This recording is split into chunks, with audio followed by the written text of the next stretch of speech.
The Warrant Chamber has opened its doors for the Dynasty heir. It is time to make sure the sacred warrant of trade is safe. Let's see. The enormous gates match the importance of the thing they protect. The massive doors are made of heavy metal and look impregnable. Let's get our log back out. So we've just opened the doors to this chamber. We've activated the defenses and driven off the Master of Whispers, foiling his evil plot. Keep your wits about you. That's what I always tell myself. Well, it seems there's little to do. Wow, this is a very large document here. Have they never heard of microfiche in the future? In 40,000 years in the future, do they not know about microfiche technology? Let it be known that by my will and by the true words of this document, I appoint this person to be the bearer of the warrant of trade, and bestow something to be the paragon of humanity, unbroken by adversity, to walk bravely first into darkness, to triumph over nightmares untold, to hold boldly the reins of fate, to walk steadily the road of thorns. Something, something, something. Escort the child of the house to safety.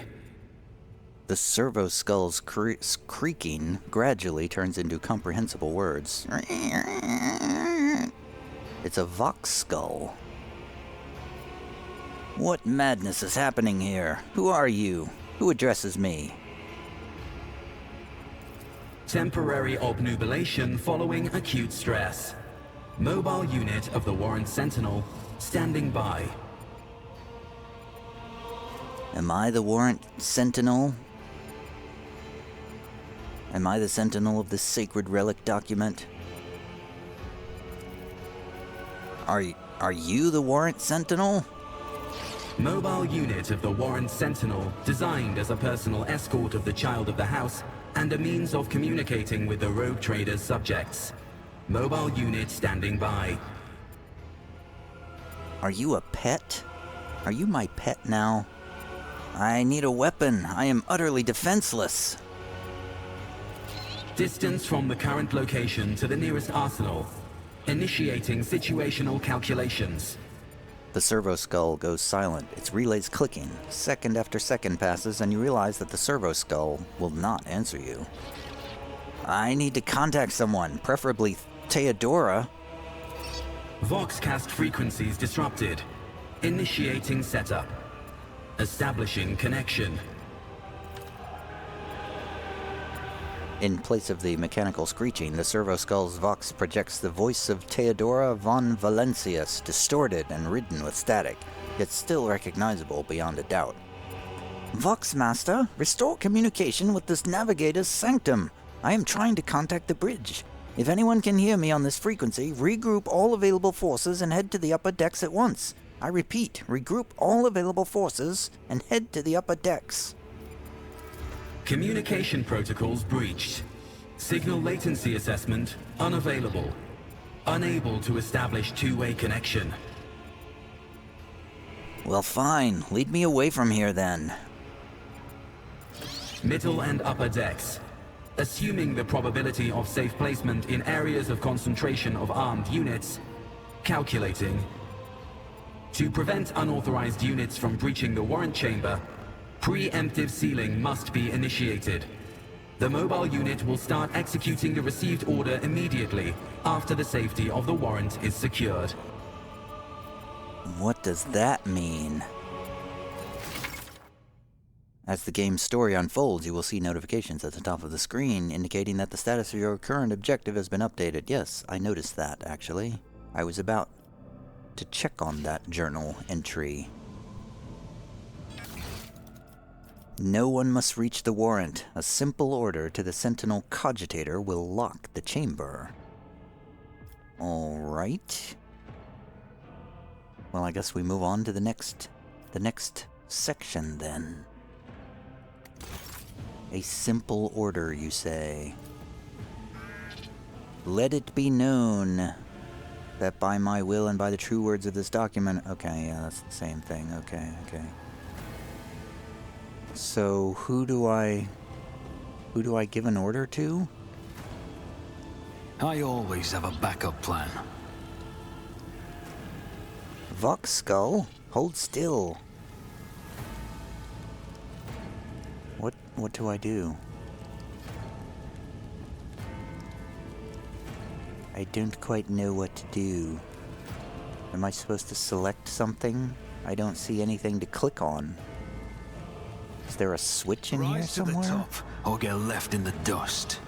Left in the dust. Wow, I have a bit of a northern accent. I did not notice that. A lot of skulls in the decoration around this place. What do I do? No one must reach the warrant. A simple order to the Sentinel Cogitator will lock the chamber. Aha! That's this guy out here. This guy. Ah, there's an icon on him. I didn't even notice it. Seal the chamber, servitor. It must be done. Master! Whatever are you doing in the Warrant chamber? How did you... Throne preserve me! What is the meaning of this? Hold still, Abelard. Seneschal Abelard Worsarian has lost some of his former polish. His forehead is sweating, and with one of the sleeves of his coat is torn and soaked through with blood. Nonetheless, despite his heavy breathing, he stands firm and his gaze is demanding, albeit somewhat surprised. He surveys the carnage around him, his brow furrows, and he places a hand on his weapon. Throne preserve me! What is the meaning of this? Well, you're not going to believe this, but Conrad Voigtveer is a traitor. When we parted ways on the officer's deck, he stunned me somehow and brought me here. What?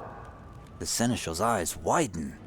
He intended to take revenge on Theodora for something, and trying to reach the warrant was somehow part of that plan. Oh, holy God, Emperor! I presume he is the one responsible for the mutiny. And, Master, I wish to remind you that you are to refer to the Lord Captain as Lady Theodora. Wait a second. He called her Theodora. Wait a minute. The Emperor, the God Emperor, you mean? The guide, the ruler, and the higher power to which humanity offers their prayers for aid and deliverance? Most would be driven mad with despair if they knew the truth. The truth of what? Abelard clutches his forehead. He looks lost for the briefest of moments, but then quickly finds his resolve again. Voigtveer openly admitted that he is the mastermind behind the mutiny. Never mind my pronunciations. Saint's blood! Then it is small wonder that the heretics are so well organized. I thought his order to seal the passages between decks was his attempt to stop the attackers from spreading to other levels. But now I see the real reason. It was to stop the enforcers from intervening. At least you are alive, and now safe, Master. Alas, I doubt we can afford to look for a compartment to sit out this disaster. Sure. You're in a bad way. I can treat your wounds. I have a Medicaid kit with me. And, for the love of the throne, now is not a good time to be walking around the decks without means of self-defense. Here. Ah, yes, I will take your sniper rifle, armored body glove, and medikit. Thank God I finally am able to shoot back. Treating injuries. While fighting, your character can lose some of their wounds. Your character has suffered an injury after being attacked by Conrad. This happens when a character receives damage that exceeds 50% of their maximum wounds within one round. The exact percentage of wounds a character must lose for this to happen may vary depending on the difficulty of the game you choose. Injuries reduce the character's resolve. When a character initially suffers an injury, it is considered a fresh injury during the first 3 rounds. Once 3 rounds have passed, a fresh injury becomes an old injury. A fresh injury can be healed using a medikit without passing any skill tests. Old injuries can be healed with a medikit, but they require the character administering the treatment to pass a medica skill test to succeed. Use medikits to restore wounds and heal injuries. Note that when a character loses all of their wounds, they fall unconscious. Once the combat is over, the wounds of all party members are replenished automatically, but any injuries they may have sustained remain. Those can be healed with a medikit. Medikits can only be used by characters who have the Field Medic feature, base skill, Medica, or have taken Medica skill advancement at least once. Whenever a character uses a medikit in battle, a Medica skill test determines the number of wounds that will be restored as a result. Abelard can heal your character's injury. Click left mouse button on Abelard's portrait, select the medikit on the panel at the bottom left of the screen, then use it on your character. Abelard needs to be standing right next to your character for him to administer the treatment. Jeez, this is complicated. Are you in my party now? Abelard! Abelard, you're my first party member. I don't seem to have injuries. Oh, I do. I do have an old injury. I have 1 stack of old injury.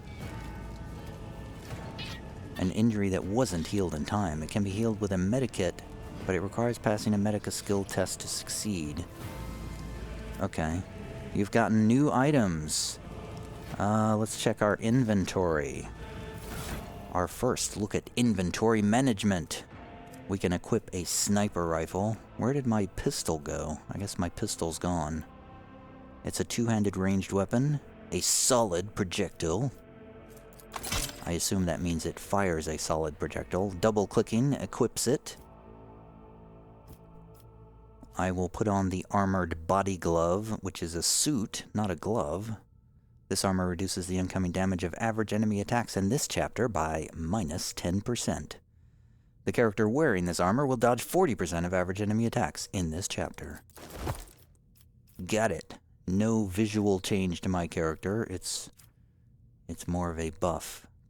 But I do not have medical skills, so I can't equip this medica.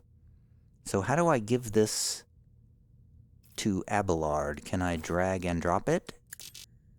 No. There's Abelard. Oh, I see. That's like a shared inventory. I see. Okay, that's like Pathfinder Kingmaker.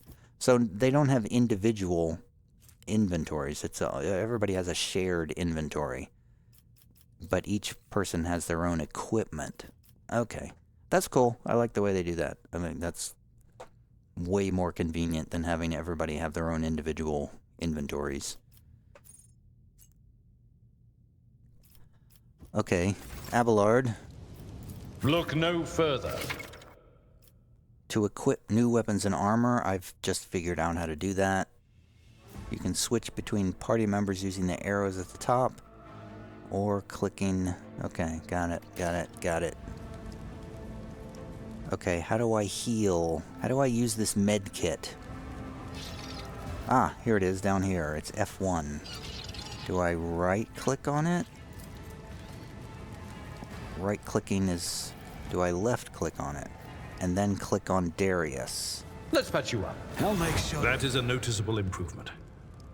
Now you're prepared for the trials ahead. I did it! I healed my old injury. The lower decks are teeming with heretics instigating the rabble to revolt. But that is the least of our problems. The ship's enforcers are rounding up the scoundrels and suppressing the resistance. The situation on the middle decks is much worse, although strike teams have already been dispatched there. All communication with the bridge and the engineering bay was lost. So, apart from scattered voxcasts, we have no information to go on. But that is not the worst of it all. All these jolts and shaking are most alarming. These are signs that the navigator and the master helmsman are having difficulty translating the ship out of the warp and into real space. I fear that they may have already lost control. We must reach the navigator's sanctum and get a handle on the situation. If we can manage that, Some aboard this vessel may yet survive. Including us, I hope. The Navigator, huh? The sanctioned noble mutant whose genes allow them to safely guide a warp-capable void ship through the warp? Is that what you mean by the Navigator? So the ship is falling apart. What exactly has gone wrong with the translation? I am no helmsman. Oh, God Emperor preserve me, navigator. However, I have spent my entire life aboard void ships equipped with warp drives, and I know that portents such as these do not bode well. It could be that the Gellerfield has faltered. Perhaps the navigator was struck down by warp corruption and is fighting for the last shreds of his humanity as we speak. If we get thrown off course, we will be forever lost in the warp. Naturally, we would likely not have long to live in that scenario. But I will not resign myself to such an outcome just yet. On another subject, how did you find me? You sent me a Vox message. Specifically, a Vox cast on the officer's frequency, which I had the good fortune to receive. You mean to say you did no such thing? I think the Warrant Sentinel may have sent that message. It appeared when I opened the chamber. Warrant Sentinel? The Lord Captain barely ever ventures down to the chamber, and I was at her side only once or twice when she did. And I did not see anything of the sort. He looks at the servo skull floating next to you. What? What is a Warrant Sentinel? Is the I thought the Warrant Sentinel was the floating skull. This guy seems to think the Warrant Sentinel is the Lord Captain. Confusing dialogue. The Warrant Chamber is an ancient and rather sacred mechanism that the ship's tech priests treat with the utmost reverence. I assume that whatever it is that you did, you must have activated certain processes and caused the Sentinel to awaken. But then, why did none of it happen when Lady Theodora did the same? Wait, earlier we were talking about how the ship might be haunted. The tech priests, the rulers of the Adeptus Mechanicus, they revere technology as the object of their devotion. They direct the endeavors of fabrication and lead the followers of the machine god in unforgiving crusades of ruthless acquisition. Alright, well, let's leave that aside. What can we expect to find in the Navigator's sanctum? During warp transit, the sanctum is closed to all who are not involved in traversing the Empyrean. And for good reason. For the Navigator to open their third eye and perceive the way, the sanctum must be bathed in the energies of the Immaterium. Only a Navigator can withstand such an ordeal. For the rest of us, any contact with the warp is fraught with perils such as loss of sanity, spontaneous mutations, and death. Abelard does not bat an eye as he lists all the horrors that you are about to face. How do they know? How do they train navigators? How do they learn that they have this third eye capability? How do they find that out? Are they born with that capability? Are they bred that way? Do they take a test in class, in their 6th grade class or something? I am under no obligation to take such risks. I concur that under ordinary circumstances, interrupting the Navigator's solitude would be equivalent to suicide. Right now, however, our sacrifice could prevent the demise of a rogue trader, a void ship of the Imperium, and all her crew, armaments, and equipment. The choice is obvious. Alright. By the way, I heard one of Theodora's Vox casts. Lady Theodora, sorry. I heard one of Lady Theodora's Vox casts. Lady Theodora's. Which one? The last one I received was about the Navigator's Sanctum, and that was a good while ago. In any case, let us hope that the Lord Captain is well, and safely in charge of the ship's defense. In the meantime, we must do all we can to prevent the ship from veering off course. Alright, well, since I have no other choice, let us depart. You will go first, Seneschal. Certainly. This way. Abelard nonchalantly adjusts the blood-soaked sleeve of his coat. A wave of static suddenly erupts from the servo skull, and you can make out Theodora's words through the noise. To arms, loyal sons and daughters of the God Emperor! Fight the heresy and corruption that threatens to consume our home, and with all your might destroy those who have dared. There she is again, Seneschal. Maybe I'm hearing the future. The Lord Captain is calling her crew to battle, which Or not. means the Vox networks are set up for broadcast transmission, not message exchange. Splendid. While the rogue trader inspires proper resolve to fight in her subjects, you and I shall prove that her trust in us is well deserved. Onward! I mean, I just learned about my heritage like 2 minutes ago.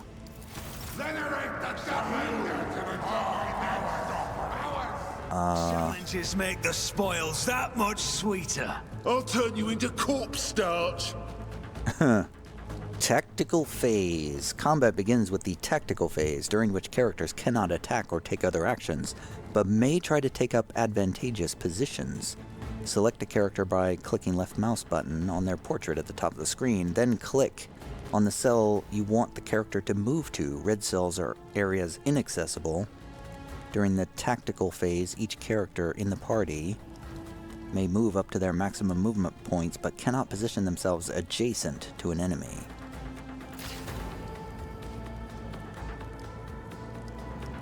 Well, we are being attacked by 1, 2, 3, 4, 5, 6, 7 heretic cutthroats with varying numbers of hit points. And there is no cover to be found anywhere in this room, so it's a stand-up fight.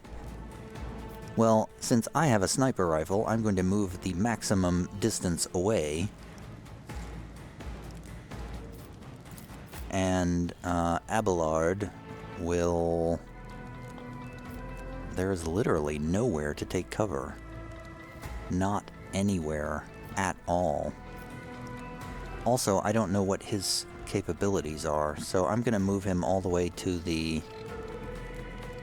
Okay, these have 6 hit points. Okay, I'm going to move him to the left over here. Abelard's moving to the left. Does he have a sword? Is that his weapon? Looks like he's got some kind of club or sword or something. I'll move him right up there. Let's begin this battle. The combat abilities of characters differ depending on their archetype. Available abilities are located at the bottom right of the screen on the abilities panel, etc., etc.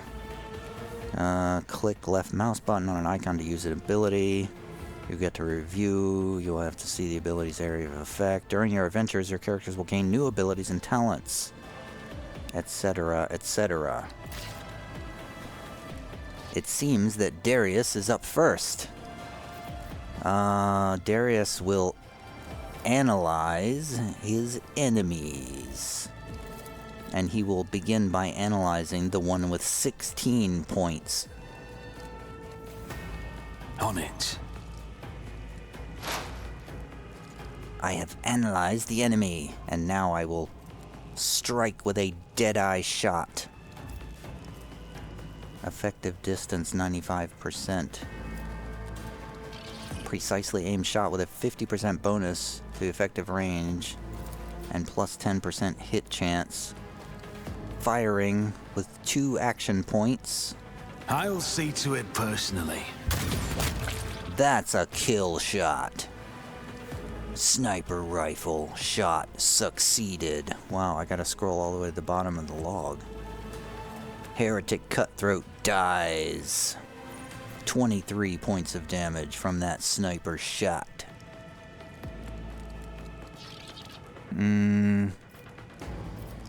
Do I move, or do I just stay where I am? I feel like I'm just going to stay where I am.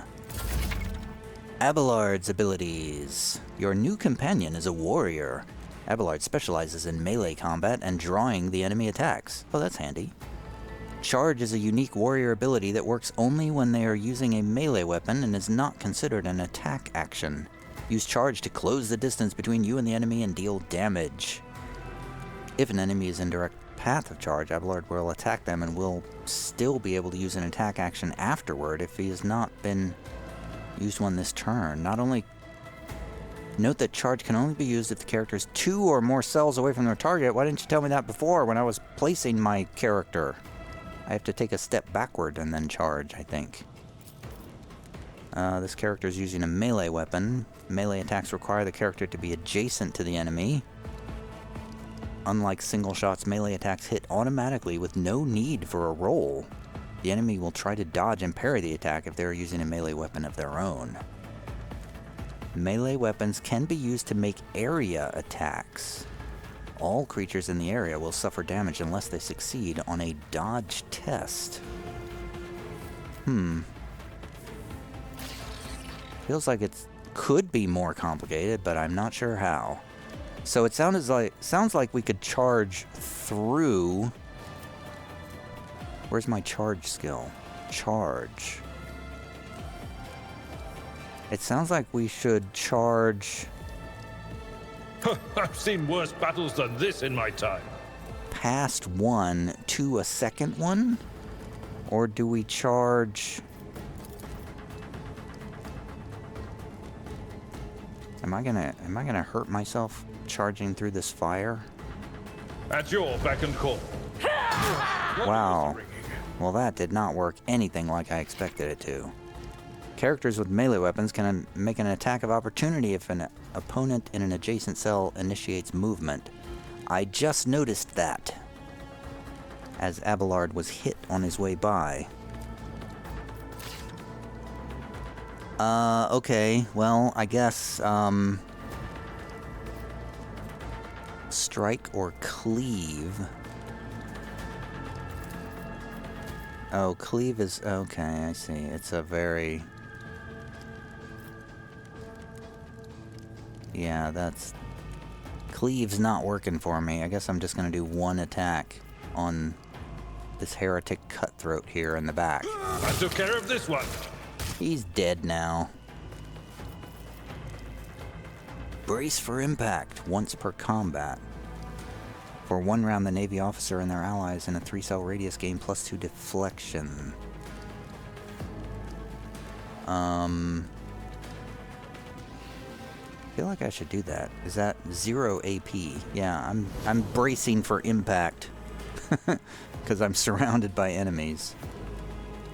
That's it. Heretic Cutthroat attacks but misses. Another one strikes, but it's a parry. Cutthroat Abelard parries another attack.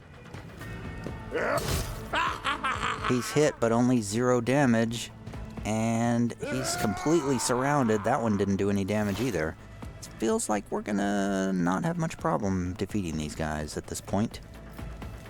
Let's do a single shot on literally any of these people.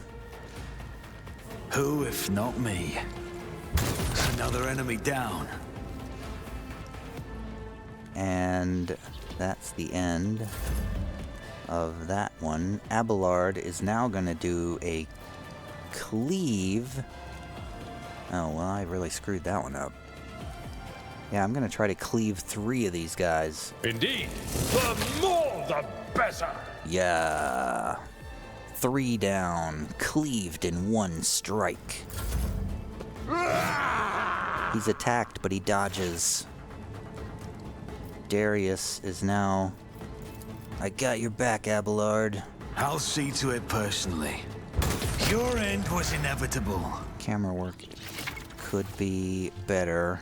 Experience points. You can advance the level of your character and companions. Hey, did I level up? I gained 70 experience and combat is finished. Wait, I thought there were 2 left. Did I just kill 2 in 1 shot?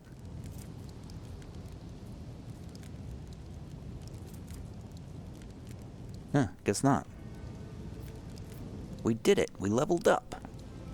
We did it, Abelard. Always keep your eye on the prize. Now what? Fight selflessly and lower not your bloodied arms till the last of humankind is slain, says the Vox skull. Oh, that must be Teresa. Terrarium. What was her name? I've already forgot. The lady Terrarium. Fight selflessly and lower not your bloodied arms till the last foe of humankind is slain. We're doing it, Lady Teresa Terrarium.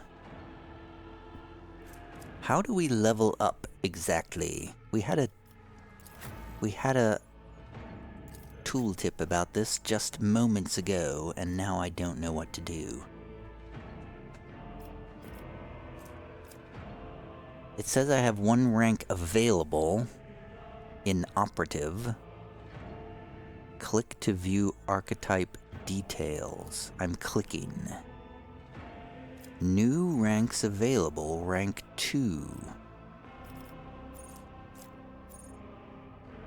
So I don't really have any choice about what to get here. I just get the next thing, which appears to be...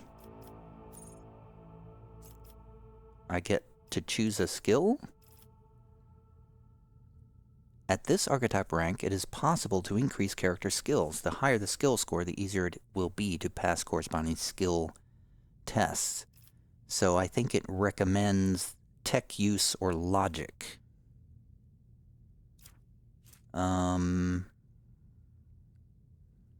Abelard has 30. Abelard has 30 logic and tech use. I already have 55, so I feel like I should specialize in tech use and increase my tech use to 55. This skill is affected by the perception characteristic. It represents a character's ability to use or repair complex mechanical items. A high tech use value enables a character to even be able to fathom the workings of unknown technical artifacts. It also can be used to open doors or containers and hack cogitators. Awesome. Are we done? Wait, I see where it says ranks available here. I can't tell if I'm finished or not. I think I'm finished. Yes, I am finished. I am finished leveling up now. Now to level up the warrior. I suppose we should get...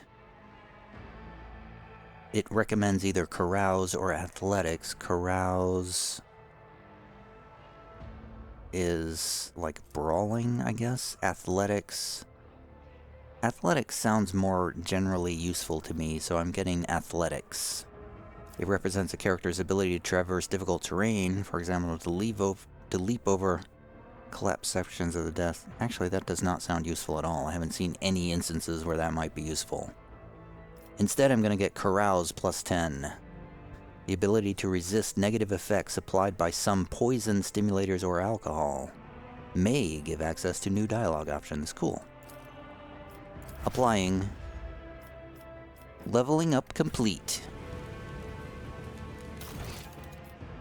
The navigator's untimely... Wait, okay, let's read all the stuff that we've missed.